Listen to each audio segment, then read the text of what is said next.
আসসালামু আলাইকুম সবাইকে। আশা করি সবাই ভালো আছেন, সুস্থ আছেন। আজকে খুবই গুরুত্বপূর্ণ একটি বিষয় আলোচনা করব।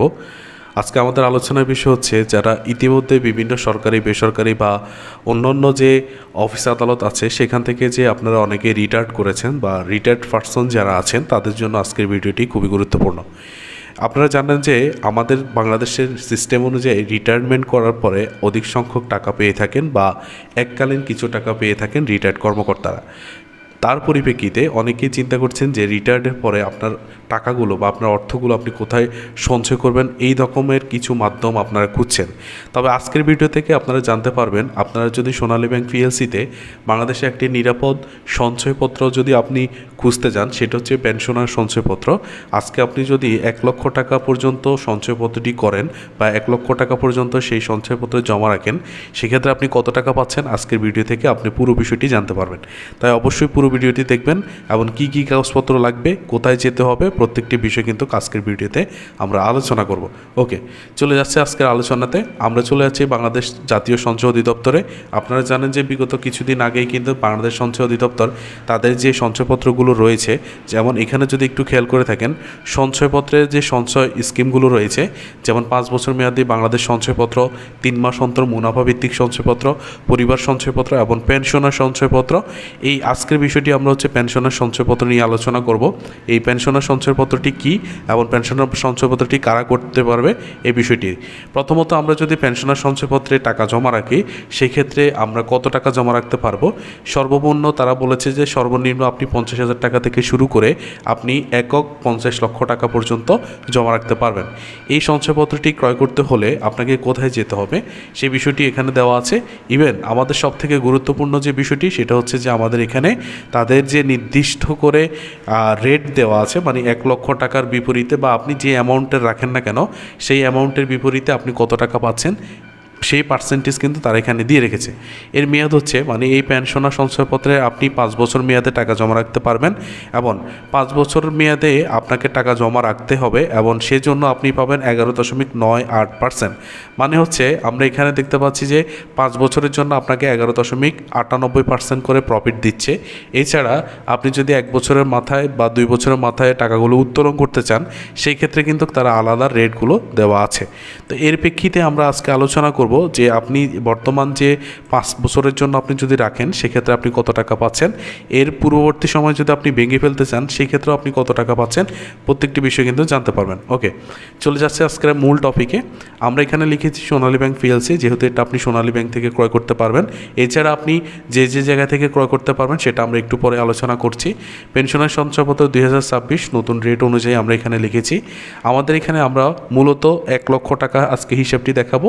যারা 3 লক্ষ, 4 লক্ষ, 5 লক্ষ টাকার হিসাব করতে চান সেটা অবশ্যই আপনি কমেন্ট করতে পারেন, আমরা সেটা বের করে আপনাকে দিব। তো এখানে বলেছে 1 লক্ষ টাকা আমরা লিখেছি, আমাদের অ্যামাউন্ট হচ্ছে 1 লক্ষ টাকা। তবে একটা জিনিস মাথায় রাখবেন যে মূলত এর মেয়াদ হচ্ছে 5 বছর পর্যন্ত। তার মানে হচ্ছে আপনাকে অবশ্যই 5 বছর মেয়াদে আপনি যদি সঞ্চয়পত্রটি ক্রয় করে থাকেন সেই ক্ষেত্রে 1 লক্ষ টাকার বিপরীতে আপনি প্রতি মাসে 998 টাকা করে পাচ্ছেন এবং উৎসে কর, মানে এটার এই যে প্রফিটগুলো বের হয়েছে 998 টাকা, এটার উপরে যে উৎসে কর সেটা হচ্ছে 0%। কারণ হচ্ছে তারা এখানে বলেছে যদি সঞ্চয়পত্রে মোট বিনিয়োগের পরিমাণ 5 লক্ষ টাকা বা তার কম হয় তবে মুনাফার ওপর কর কাটা হয় না। মানে হচ্ছে আপনার অ্যামাউন্ট যদি 5 লক্ষ টাকার উপরে হতো, এখানে যে আমাদের প্রকৃত আসল টাকা এখানে হচ্ছে 1 লক্ষ টাকা, যদি 1 লক্ষ টাকার বিপরীতে 5 লক্ষ টাকার উপরে হতো সেই জায়গায় আমাদের উৎসে কর সরকার 10% কেটে ফেলতো। যেহেতু আমাদের অ্যামাউন্ট হচ্ছে 5 লক্ষ টাকার নিচে, সেই ক্ষেত্রে 1 লক্ষ টাকার বিপরীতে আমরা এখানে 0% আমাদেরকে উৎসে কর দিতে হচ্ছে, মানে কোনো প্রকার উৎসে কর দিতে হচ্ছে না। তো এই ক্ষেত্রে আমরা 1 লক্ষ টাকার বিপরীতে প্রতি মাসে প্রাপ্ত হচ্ছে 998 টাকা। তার মানে 5 বছরের জন্য সঞ্চয়পত্র যদি আপনি 1 লক্ষ টাকা জমা রাখেন আপনি প্রতি মাসে 998 টাকা করে পাচ্ছেন। তবে এই ক্ষেত্রে আপনাকে 5 বছর পর্যন্ত টাকাগুলো অবশ্যই জমা রাখতে হবে। এবার হচ্ছে আমরা 1 বছর, 2 বছর, 3 বছর, 4র্থ বছর পর্যন্ত আলোচনা করি।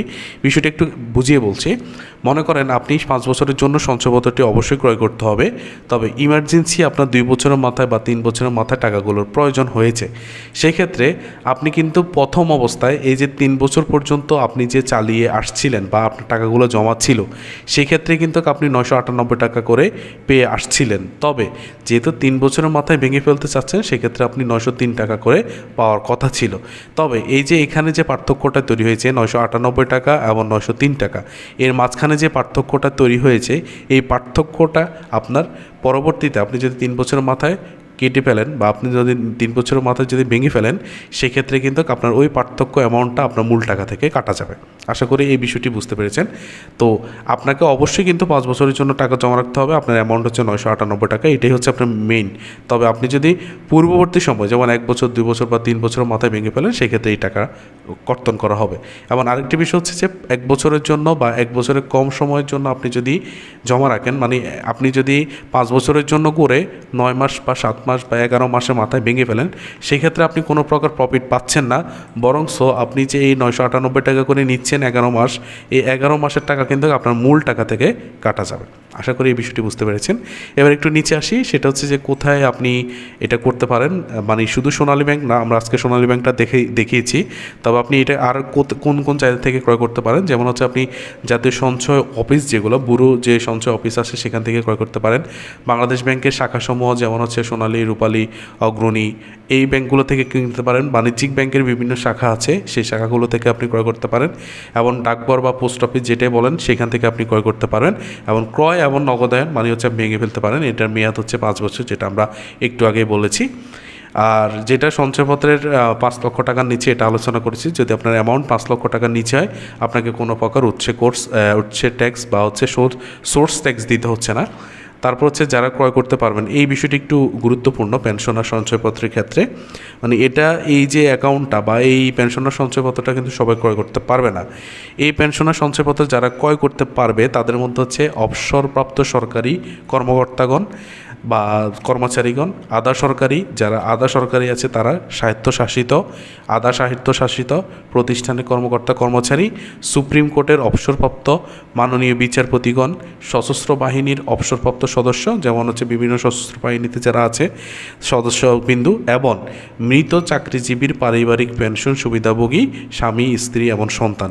মানে হচ্ছে এদের মধ্যে থেকে যদি কেউ মারা যান, তাদের পারিবারিক যে সদস্য যেমন স্বামী, স্ত্রী, তাদের সন্তান কিন্তু এই সঞ্চয়পত্রটি ক্রয় করতে পারবে। এবার হচ্ছে এই সঞ্চয়পত্রটি ক্রয় করার জন্য আপনার কী কী কাগজপত্র লাগবে। যিনি সঞ্চয়পত্রটি ক্রয় করবেন, মানে যে রিটায়ার্ড পার্সন আছে, তার 2 কপি ছবি এবং তার ভোটার আইডি কার্ডের ফটোকপি। তিনি যাকে নমিনি দিতে চান তার 2 কপি ছবি পাসপোর্ট সাইজের অবশ্যই, এবং ভোটার আইডি কার্ডের ফটোকপি বা হচ্ছে ন্যাশনাল আইডি কার্ড যেটাই বলেন। সোনালী ব্যাংকে একটি হিসাব থাকতে হবে বা সোনালী ব্যাংকের হিসাবের চেক আপনাকে জমা দিতে হবে। এবং হচ্ছে 10 লক্ষ টাকার উপরে সঞ্চয়পত্র ক্রয় করতে হলে অবশ্যই আপনাকে টিন সার্টিফিকেট বা টিন রিটার্ন স্লিপ অবশ্যই জমা দিতে হবে। আর আপনি যে সোনালী ব্যাংকে অ্যাকাউন্ট করেছেন, লাভের টাকা নির্ধারিত ব্যাংক অ্যাকাউন্টে চলে যাবে। মানে আপনি যে অ্যাকাউন্টটি করেছেন সোনালী ব্যাংকে, প্রতি মাসে 998 টাকা 1 লক্ষ টাকার বিপরীতে সেই অ্যাকাউন্টে চলে যাবে। সঞ্চয়পত্রে ক্রেতার মৃত্যুর পর নমিনির যাকে দিবে, নমিনির সাথে সাথে সঞ্চয়পত্রটি নগদায়ন করতে পারবে, মানে এই টাকাটা উত্তোলন করে ফেলতে পারবে।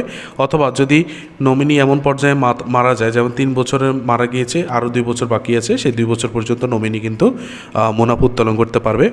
একক ব্যক্তি সর্বোচ্চ 50 লক্ষ টাকা, এখানে 45 লাখ দেওয়া আছে, এখানে একক ব্যক্তি সর্বোচ্চ 50 লক্ষ টাকা ক্রয় করতে পারবে। এবার হচ্ছে 18 বছর এবং তার ঊর্ধ্বে যারা আছে তারা এইটা ক্রয় করতে পারবে। তবে এখানে প্রকৃতপক্ষে এই বিষয়টি হচ্ছে পারিবারিক সঞ্চয়পত্রের ক্ষেত্রে এই বিষয়টি আমাদের প্রয়োজন নেই, তাই কাটিয়ে দিলাম। এবার হচ্ছে 1 বছর, আমরা যেটা বলেছি 1 বছরের আগে যদি আপনি সঞ্চয়পত্রটি ক্রয় করে থাকেন, সেক্ষেত্রে আপনি কোনো প্রকার মুনাফা পাবেন না, সেটা আমরা এখানে বলেছি। পুরো টাকা কিন্তু আসল থেকে কেটে রাখা হবে। আর অতিরিক্ত মুনাফা কর্তন, মানে আপনি প্রতি মাসে যে অতিরিক্ত মুনাফা বেশি তুলেছেন, সেটা একটু আগে বুঝিয়েছি যে 5 বছরের জন্য করেছেন, তবে আপনি সেটা চাচ্ছেন যে 2 বছর বা 3 বছর মাথায় ভেঙে ফেলতে, সেই আসল অতিরিক্ত টাকা কিন্তু কেটে ফেলবে, সেটা একটু আগে বলেছি। তা আশা করি পুরো বিষয়টি বুঝতে পেরেছেন। এর বাইরেও যদি আপনাদের কাছে কোনো প্রশ্ন থাকে, সেক্ষেত্রে অবশ্যই ভিডিও কমেন্ট বক্সে কমেন্ট করবেন, আমরা চেষ্টা করব প্রত্যেকটি কমেন্টের উত্তর দেওয়ার জন্য। সবাইকে ধন্যবাদ। আসসালামু আলাইকুম ওয়া রাহমাতুল্লাহ।